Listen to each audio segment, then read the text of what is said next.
Hello. ஆமாம், அந்த courier வந்திருக்கோம். எந்த வீடுங்க? பார்த்துட்டிங்களா? ஆ, வாங்க வாங்க, வெளியே வாங்க. மேடம், அந்த ஓடிபி நம்பர் சொல்லுங்கள்.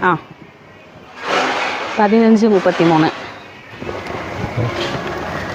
அம்மா, நேற்று ஆர்டர் போட்டு சாப்பாடு கொண்டு வந்தது நீங்கள் தானே?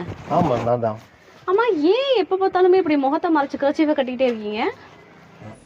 மேடம், நான் இன்ஜினியரிங் முடிச்சிருக்கேன். ஆனால் நம்ம படிப்புக்கு ஏற்ற மாதிரி சரியான வேலை ஒன்றும் கிடைக்கலைங்க. அதான் நல்ல வேலை கிடைக்கிற வரைக்கும் குடும்பத்தை காப்பாற்றணுமே, என்ன பண்ணுறது. ஆனால் பாருங்கள், என்னோடய ஃப்ரெண்ட்ஸு சொந்தக்காரங்களாம் என்னை பார்க்கும்போது ஒரு மாதிரி பார்க்குறாங்க. அவங்கள்ட்ட கொஞ்சம் பார்க்க சங்கடமாக இருக்குது. இப்போ கூட பாருங்கள், உங்கள் பக்கத்து வீட்டில் கூட என் கூட படித்த பொண்ணு தான் இருக்குது. அதனால தான் நான் இந்த மாதிரி முகத்தை முறைச்சிக்கிட்டு இருக்கேன். அட, இதுக்கு தான் முகத்தை மறைச்சிக்கிட்டு சுற்றிக்கிட்டு இருக்கேன். அவன் அங்கே கொலை பண்ணுறவன், கொள்ளையடிக்கிறவன், பொது சொத்தை திருடி திங்கிறவன், கோவில் சொத்தை திருடுறவன், ஊழல் பண்ணுறவன், மக்களோட வரிப்பணத்தை ஏற்கிறவன், பெண்கள் குழந்தைகளை கொடுமைப்படுத்துறவன், வரதட்சணை வாங்குறவன், இவங்கெல்லாம் வெக்கப்பட்டு மூஞ்சியை காட்டக்கூடாது. ஆனால் அவங்களே முகத்தை காட்டிட்டு ஹாயாக சுற்றுறாங்க.